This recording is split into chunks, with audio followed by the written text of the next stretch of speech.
quinto giorno consecutivo senza contagi nella regione, aumentano i guariti, sono 926. Si avvicina la data fatidica delle nuove aperture, intanto da oggi c'è l'app Immuni. Il tentativo di reintrodurre i vitalizi fallisce, le furenti polemiche costringono il Consiglio a cancellarla. Protestano i docenti perdenti posto mentre si preparano gli esami di Stato. Ripartenza a singhiozzo in Calabria per le aziende artigiane. Torna il Giro d'Italia? Sembra di sì, la partenza prevista da Camigliatello il 7 ottobre. Ben ritrovati per questa nuova edizione del nostro TG che apriamo con una buona notizia. Per il quinto giorno consecutivo contagi zero in Calabria e aumentano anche i guariti. Vediamo. In Calabria ad oggi sono stati effettuati 68.633 tamponi. Le persone risultate positive al coronavirus sono 1.158. Nessun nuovo caso rispetto a ieri. Quelle negative sono 67.475.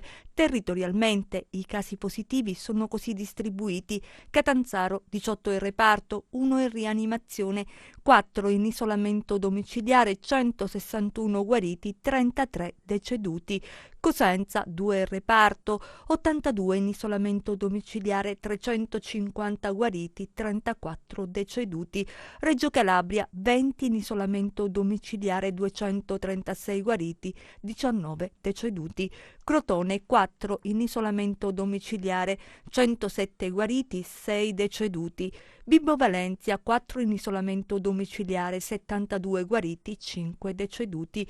I soggetti in quarantena volontaria sono 8.717 così distribuiti. Cosenza 1.320, Crotone 2.988, Catanzaro 2.903, Vibo Valentia 284, Reggio Calabria 1.222. Dall'ultima rilevazione le persone che si sono registrate sul portale della Regione Calabria per comunicare il rientro alla residenza sono 52 in più. Quelle che si sono registrate per motivi di lavoro, salute e attività istituzionali sono 47 in più, per un totale di 99. E ormai manca davvero poco per l'altra fase, quella per le nuove aperture dopo l'emergenza sanitaria. Dal 3 giugno, lo ricordiamo, saranno consentiti gli spostamenti tra le regioni e già da oggi c'è l'app Immuni. Vediamo. La app rispetterà tutte le norme, progressivamente arriverà ad essere uno strumento costruito intorno al diario sanitario di tutti i cittadini che intenderanno utilizzarla. Oggi è il giorno dell'app Immuni. La sperimentazione partirà ufficialmente il prossimo 3 giugno in 4 regioni: Puglia, Abruzzo, Marche e Liguria. Per provare le funzionalità, l'app Immuni offre la possibilità di tracciare i contatti dei contagiati dal Covid-19. È uno strumento utile che rappresenta una sicurezza per ognuno di noi. Una volta installata, basterà inserire pochi dati come il proprio comune di residenza e il sistema funzionerà in automatico. Saranno gli smartphone sui quali è presente l'app, quando si troveranno a una distanza inferiore a 1 metro, a scambiarsi dei codici generati automaticamente in maniera anonima. Quindi, come funziona? Se una persona dovesse contrarre il coronavirus, l'ASL o l'ASP di riferimento sbloccherà il codice facendo partire un messaggio di allerta su tutti i telefoni delle persone che sono venute a contatto, anche in maniera inconsapevole, con il contagiato. Il tutto nel rispetto della privacy. Il sistema non traccerà gli spostamenti, ma solo i contatti di prossimità fra smartphone, e i dati potranno essere condivisi solo con l'autorizzazione del possessore dello smartphone. Inoltre, tutti i dati raccolti saranno cancellati entro dicembre 2020. Ma attenti alle finte mail, perché oggi la struttura del governo che si occupa di cybersicurezza ha reso noto che stamani, con il pretesto di far scaricare un file denominato Immuni, si è diffuso con una mail un virus informatico. E cambiamo argomento. Monta la polemica dopo la decisione dell'ultimo Consiglio regionale sui vitalizi. Il presidente Tallini ha convocato una seduta straordinaria per mercoledì prossimo con all'ordine del giorno la proposta di legge che abroga il testo approvato lo scorso 26 giugno. Ma per i sindacati quello che si è consumato a Palazzo Campanella è un errore marchiano. Vediamo. In un momento difficile di emergenza sanitaria, la decisione dell'ultimo Consiglio regionale sui vitalizi è diventata un caso nazionale. Il 26 maggio scorso l'Aula ha approvato la famigerata legge che prevede la possibilità per i consiglieri regionali decaduti per motivi vari di avere un vitalizio dopo aver versato i contributi al Consiglio regionale. Mercoledì prossimo il Presidente del Consiglio regionale Mimmo Tallini ha convocato una seduta straordinaria con un unico punto all'ordine del giorno, ossia la proposta di legge che abroga quel testo. Tallini dice che non c'è stato nessun tentativo di ripristinare i vecchi vitalizi, ma monta la polemica. I sindacati parlano di errore marchiano, di una brutta figura che macchia l'immagine della nostra terra. Il fatto stesso che i consiglieri regionali che l'hanno approvata stanno correndo ai ripari per rettificare quanto hanno fatto è evidenza del fatto che loro stessi si vergognano di ciò che hanno pensato e messo in campo. Ma è un atto politico di grande irresponsabilità per il momento che si sta attraversando, è un atto politico che dimostra lo scollamento totale che c'è tra la politica regionale e quello che è il momento che vivono molti calabresi, lavoratori che non percepiscono la cassa integrazione, altri che hanno perso il lavoro, lavoratori che sono stati in prima linea nel contrastare l'emergenza sanitaria che non hanno ancora il rinnovo contrattuale. E invece la politica calabrese, piuttosto che pensare come dare risposte a loro, ma anche ai tanti disoccupati, ai tanti giovani che sono in cerca di occupazione, a mettere in campo delle politiche di sviluppo, piuttosto che pensare al futuro di questo territorio, pensa al proprio futuro. In 2 minuti hanno permesso, con questo atto indegno, di poter dare ai detrattori della Calabria, non solo all'interno della nostra regione, ma sul piano nazionale, la possibilità di parlare per 2 mesi, se non anche più,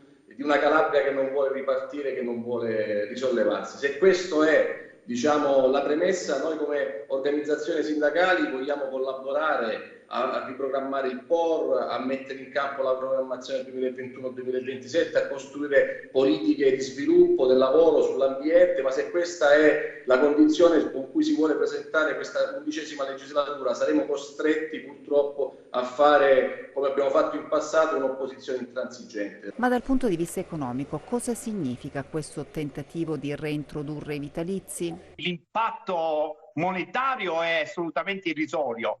È il segnale che si dà, però, che è veramente tragico, e non c'è bisogno neanche che vengano esponenti da Roma per capire la gravità del problema, perché sono atti che alimentano un po' la disaffezione che c'è in Calabria tra il funzionamento delle istituzioni e quello che la società civile si aspetta che facciano le istituzioni. Ci sono tante emergenze in questa crisi Covid e soprattutto noi dobbiamo pensare a una nuova Calabria che abbia una dimensione diversa rispetto a quella che conosciamo. Dobbiamo fare tantissime cose. Le priorità certamente non sono quelle di preoccuparsi di dare qualche spicciolo a qualche consigliere regionale, ma dobbiamo capire di dare una speranza e un futuro di crescita a questa regione. Per esempio, a me interesserebbe capire come economista che cosa si sta pensando di fare per il prossimo ciclo di programmazione 21-27. Mi piacerebbe capire che cosa si sta cercando di fare per trovare delle complementarietà tra i fondi regionali e i fondi che arriveranno sia dal governo sia dall'Europa attraverso il Recovery Fund. E quella che stiamo vivendo è la fase della ripartenza, ma è davvero così per tutte le aziende calabresi?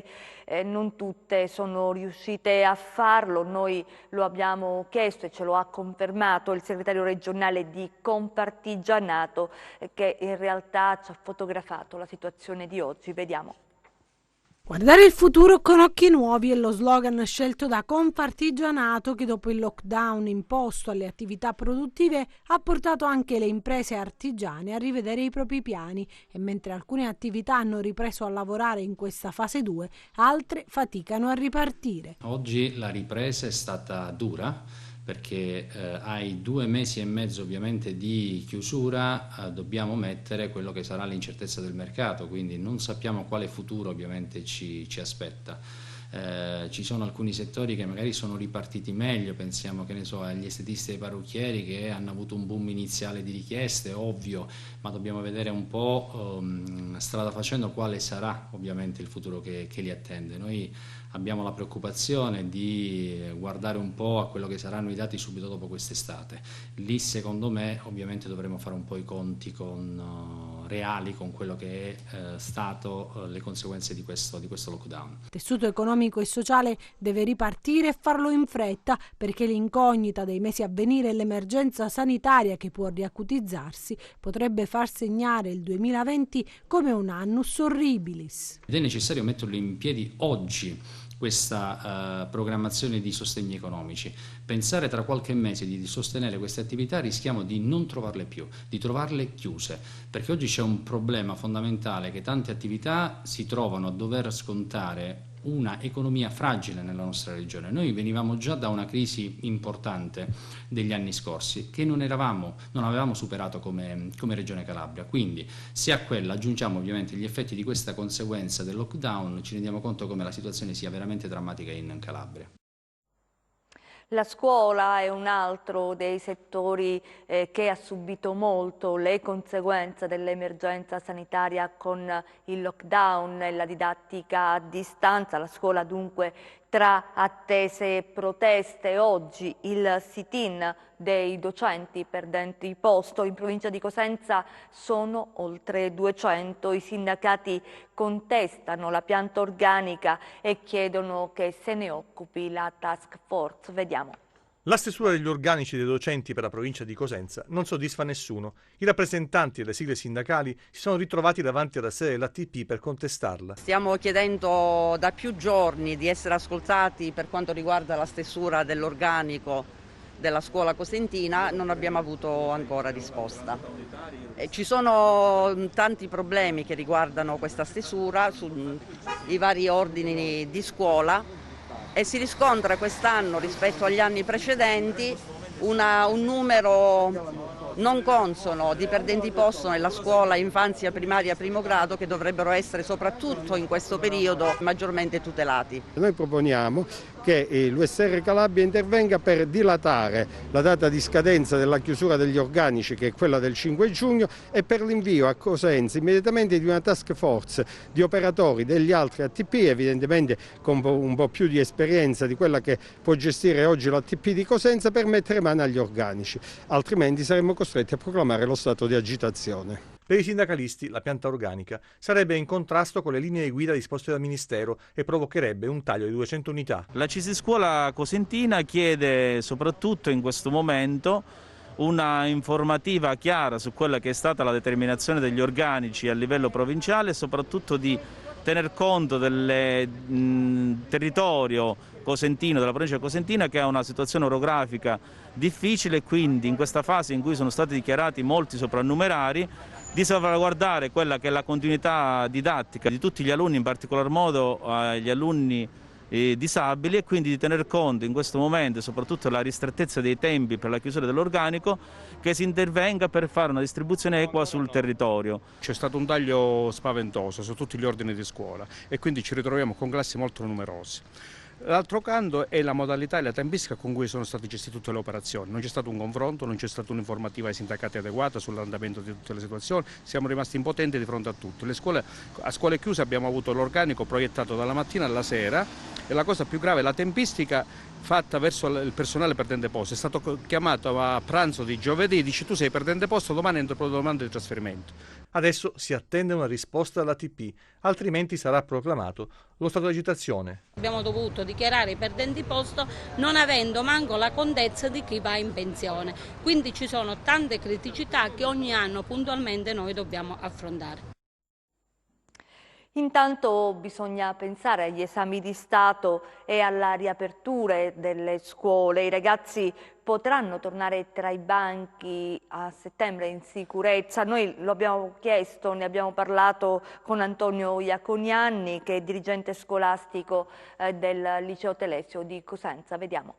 300 milioni previsti per le scuole per ripartire a settembre in sicurezza. D'istituto toccheranno circa 36.000 euro. Basteranno? Io non capisco come si possano dilatare gli spazi in 2 mesi con 36.000 euro e nelle stesse strutture. Se abbiamo classi da 28, 29, 30, c'è poco da fare. Gli studenti non hanno neanche 1,50 m, 1 metro quadrato e mezzo a testa, non ce l'hanno avuto fino ad oggi, non ce l'avranno neanche domani.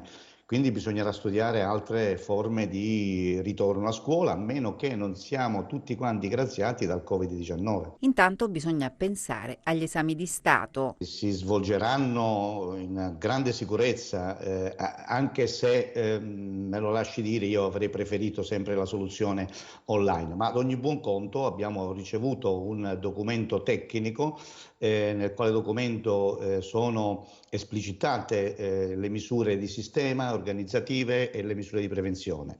Quindi è un documento molto dettagliato, si parte anche dalla convocazione non solo giornaliera ma oraria, quindi già all'interno della convocazione si scaglionano praticamente gli arrivi degli studenti.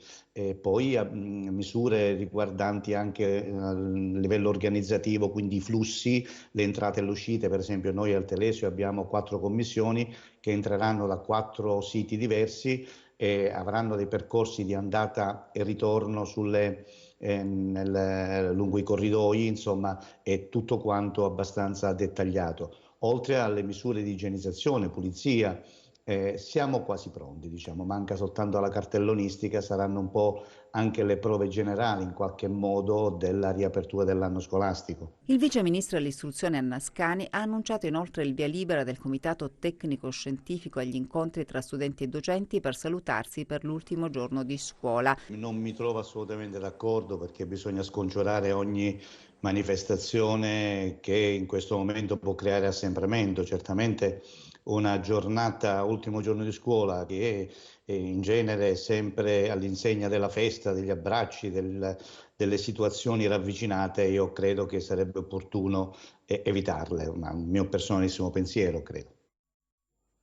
Ci spostiamo a Lamezia, dove si sta studiando un progetto per il rilancio del territorio. Tutto ruota attorno a quello che è definito distretto del cibo. Vediamo di cosa si tratta.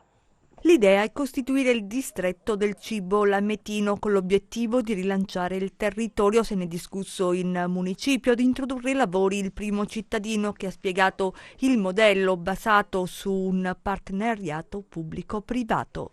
La legge del 27 dicembre del 2017, la 205, consente l'istituzione dei distretti del cibo per coloro che erano già comunque sedi dei distretti agroalimentari di qualità, come vi era a Lamezia Terme. Abbiamo avuto una riunione molto partecipata, molto importante, ci siamo dati anche dei tempi molto ristretti per un accordo di partenariato. Speriamo al più presto di poter partire, perché i nostri territori hanno bisogno di sviluppo, hanno bisogno di risorse, hanno bisogno di ricerca, hanno bisogno di valorizzazione, e noi cerchiamo di fare tutto questo anche tramite il distretto del cibo. Gli attori coinvolti, si parte ovviamente da tanti comuni dell'area lametina in senso allargato, vi sono poi associazioni sindacali, vi è la CIA, Confagricoltura, Coldiretti, abbiamo invitato la Lamezia Europa, c'è anche la partecipazione della diocesi, diciamo si è in tanti, e ancora noi manderemo un po' a tutti i possibili attori e protagonisti questo accordo di partenariato per vedere tutti coloro che vorranno aderire. È importante soprattutto che vi siano tempi brevi, perché in altre parti d'Italia la legge, dicevo, del 27 dicembre 2017 ha già trovato attuazione. Non dobbiamo come Calabria farci trovare in ritardo, e quindi vogliamo assolutamente accelerare i tempi.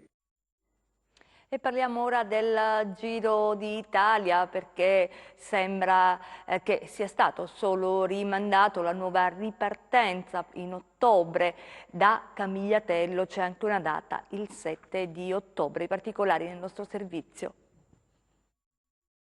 Potrebbe essere la Calabria ad ospitare le prime tappe del Giro d'Italia 2020, dopo la rinuncia dell'Ungheria, che ha detto no alla Corsa Rosa a causa del Covid-19. Il Giro, rinviato ad ottobre, prevedeva tappe calabresi, che adesso potrebbero diventare l'incipit della gara, un evento che vedrà Camigliatello protagonista. Qualche settimana fa abbiamo avuto le comunicazioni ufficiali circa appunto le date del Giro d'Italia, quindi si farà a ottobre. La nostra regione sarà interessata dal passaggio del Giro proprio i primi giorni di ottobre, più o meno diciamo intorno al 7 ottobre dovrebbe svolgersi la tappa Mileto-Camigliatello.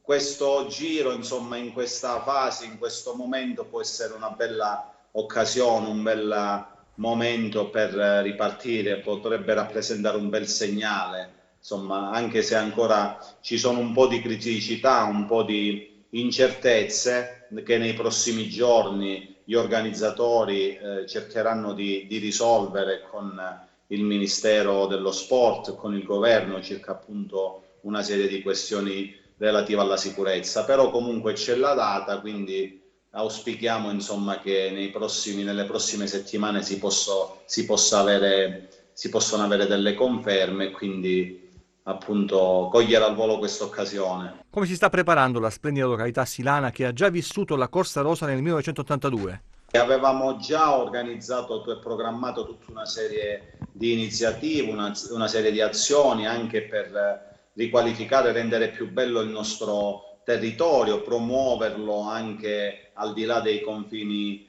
regionali. C'era molta attenzione. Adesso, dopo questa battuta d'arresto, c'è da rimettere in piedi tutta la macchina organizzativa, quindi promuovere il nostro territorio, fare sì che insomma questa occasione appunto nei primi giorni di ottobre possa prolungare anche la stagione, quindi utilizzare anche il mese di settembre per fare degli eventi, delle iniziative. E chiudiamo con le previsioni del tempo.